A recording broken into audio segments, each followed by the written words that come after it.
All of the Islam critics which you see on the internet, they have looked at our evidences and they have all ran away like cowards from debating, discussing, or even talking to me about it. The Islamic apologist Nadir Ahmed sent me an email calling me a fraud and a liar. He has since taken to going online on other people's platforms and attacking me. Who is this guy? Who is Nadir Ahmed? Exactly. Nadir is a now somewhat obscure Islamic apologist who likes to do debates online. Now, who am I? My name is Abdullah Samir. I'm an ex-Muslim for about 4 years now. I run this channel and I run a blog on the topics of apostasy, the Quran, Islam, secularism, and other related issues. I had a discussion once with Nadir on my channel on the topic scientific errors in the Quran. It was a friendly conversation and I think it went well. Since that discussion, Nadir has been desperately trying and insisting that he wants to have another conversation with me. I wasn't interested. He's now taken to making personal attacks on me and others online. He likes to make these very big claims that his arguments are undefeated and all of the people who talk about Islam online are wrong except him. He thinks science proves the Quran to be a miracle.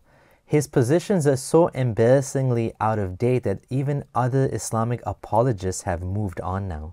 I'm going to share the email from Hamza Surtis on this matter, and as well the response from Apostate Prophet to Nadir. So here's his email which he sent me, which is called Your Silly Conversion Story. He's saying that my coming out story is a silly conversion story. What did I convert to exactly? More like deconvert. I didn't convert. You can't convert to a lack of religion. You deconvert from religion. I have not picked or chosen any other religion. I don't have a religion. I'm simply atheist. I'm an atheist. Nadir writes, Hi Abdullah, I hope all is well to you. I will be appearing on the Aaron Ra's show and I'm calling you out as a fraud. Aaron runs a YouTube channel and as well he has this book called The Foundational Falsehoods of Creation, which was highly enjoyable. I own this book in Audible format where he reads it himself and it was a highly enjoyable read. I encourage you to check it out if you get the chance. Now, going back to the email, I'm going to make it public that you are running away from the scientific evidence of Islam. Yet you claim that the serious scientific errors led you out of Islam. You are simply peddling lies against Islam for profit and fame. Islam bashing is quite lucrative these days. That's pretty funny because I have put in thousands of hours and spent literally thousands of dollars on this activism. And in return, I do have a Patreon which is helping me to recover some of the fees. But $200 a month is not even close to the amount of effort I put in. Can you name any actual ex-Muslims that are making money off this? Like hardly. Can you name Muslims benefiting and profiting from Islam? Yes, definitely. You got speaking engagements at all of the different conferences. You have Umrah and Hajj tours. You have Ruqya. Come on, if anything is a business, it's religion, not leaving Islam and talking about it. If anything, this has caused me to lose money because I almost got fired from a job. I had people call up my company and say, this Abdullah Samir, you should fire him because he speaks about Islam online and he's a bigot. So because of that, I almost lost my job. So I don't know what you're talking about. But yeah, continue making false slurs about us, Nadir. But the truth is, we have sound refutations which debunks each scientific error claim, yet you cowardly run away from them. Okay, dude.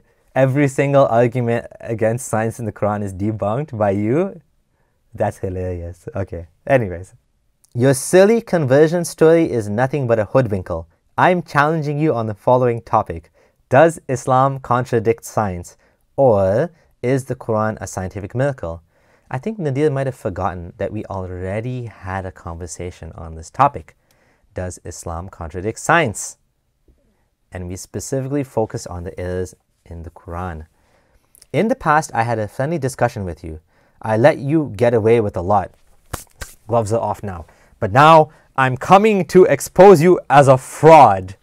Ball is in your court. Thanks, Nadir. This is his style. His style is to publicly bully people and try to shame them into having a conversation with him. This is Nadir at his best.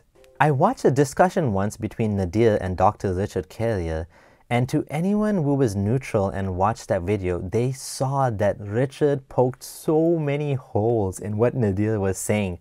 Yet the funny thing is, Nadir keeps sharing this clip and others, thinking that he won, that he actually made good points in this conversation. It's actually quite embarrassing how self-deluded he is. Now, I want to share with you an email. After our first conversation on scientific errors in the Quran, Nadir actually sent me this email saying, if this is a debate, then you are the winner. So he actually admitted after the fact that he feels I did better than him. I was the winner, even though it wasn't a formal debate. I didn't want to have another conversation with him, as I already told you, but I did make him an offer. I said, okay, look, my friend Hirs Sultan is willing to have a discussion about embryology in the Quran with you. In both my conversation and the conversation with Hirs Sultan, Nadir kept annoyingly self-promoting. He spends the entire introduction of the conversation talking about how he's undefeated and how he's such a great guy and everybody's wrong except him about scientific miracles in the Quran. Take a look here and see for yourself. What we are finding is debate victory after debate victory. We are seeing that not only can they not find a single scientific error in the Quran, but the Quran clearly has statements which clearly agree with modern science. And you could just Google some of these, just write this if you want to listen to see past people attempt to find scientific errors in the Quran.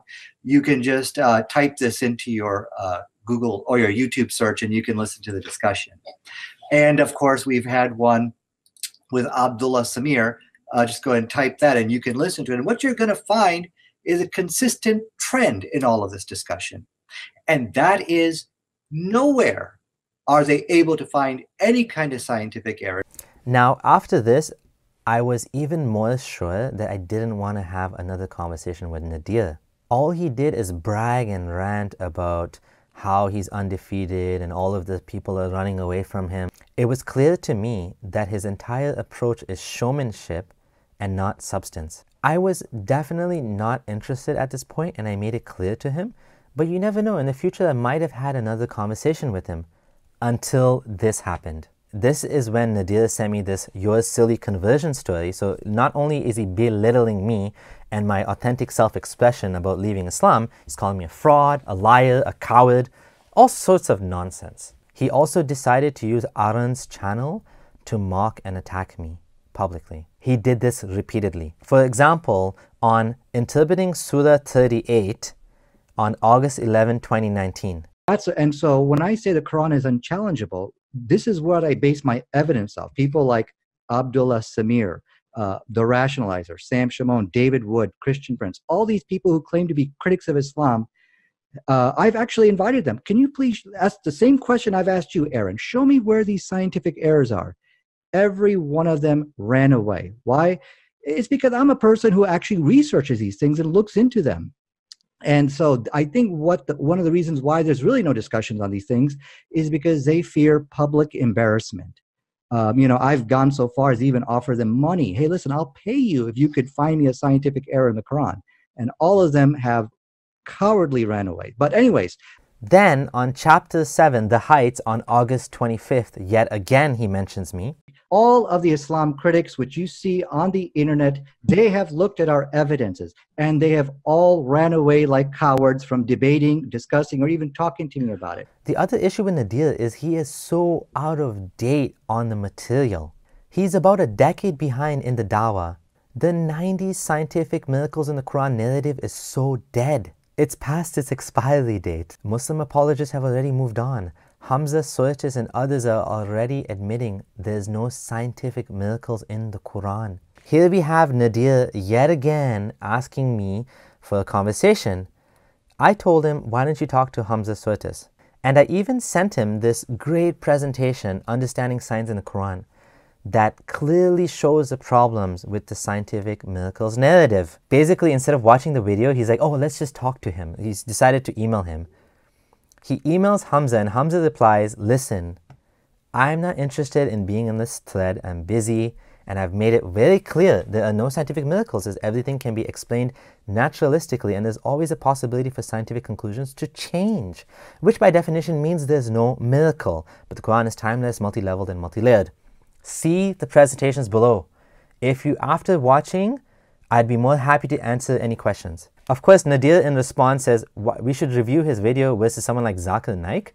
Basically, he wants to take Zakir Naik's approach, and he keeps insisting that this is the majority opinion, right?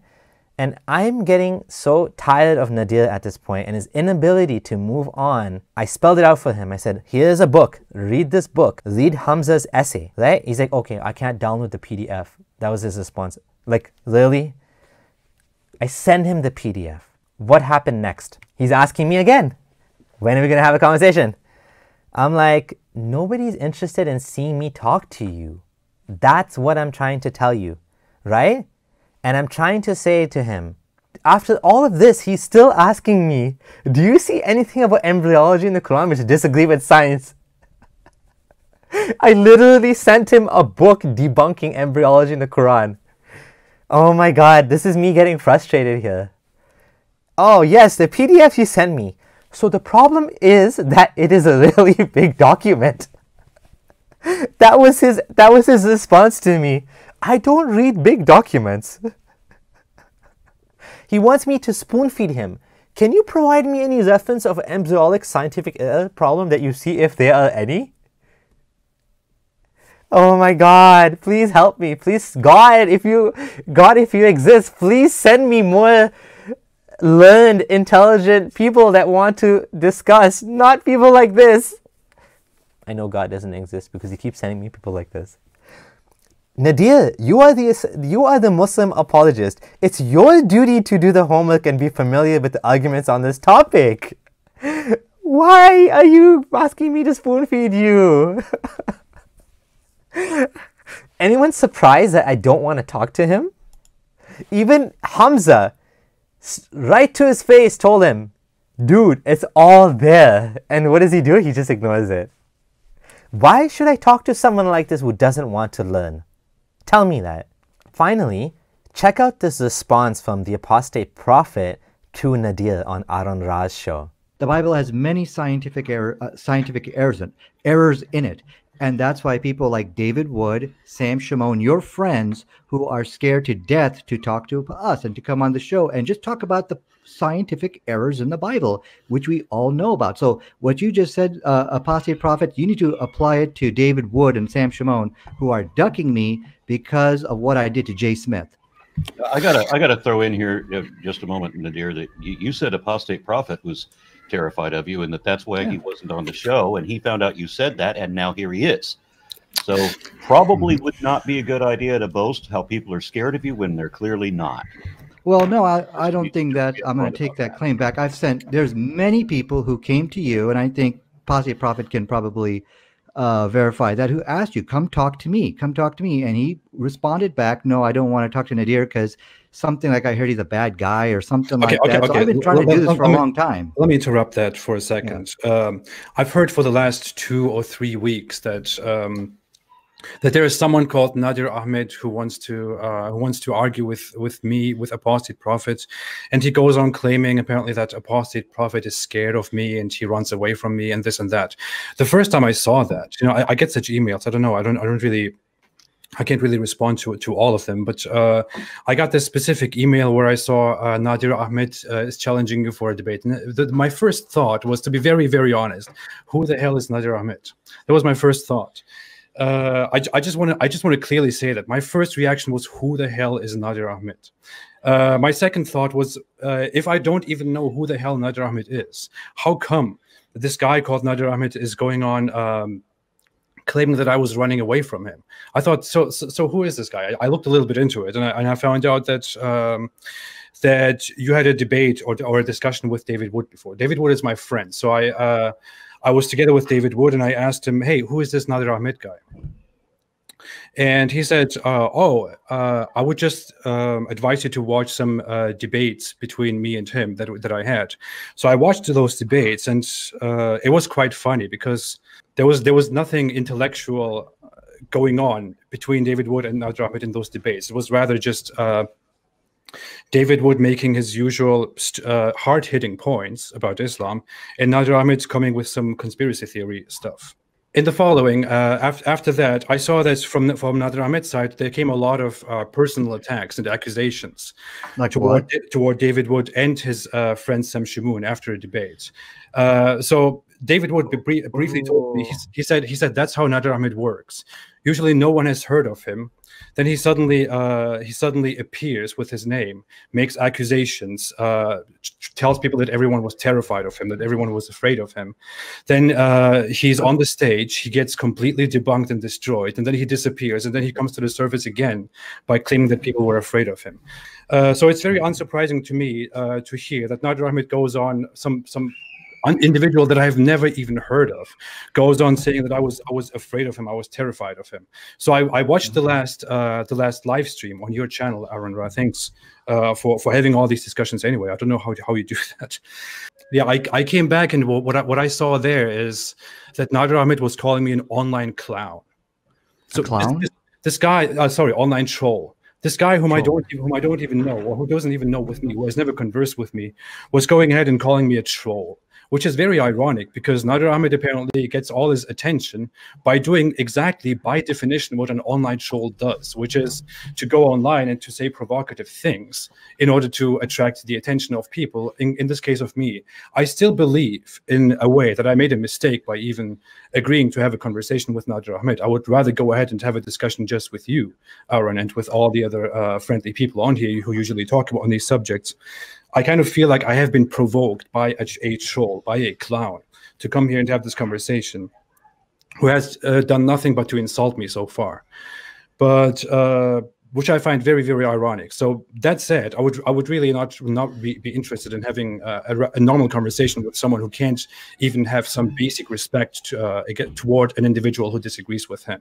That was quite the smackdown, if I say so myself.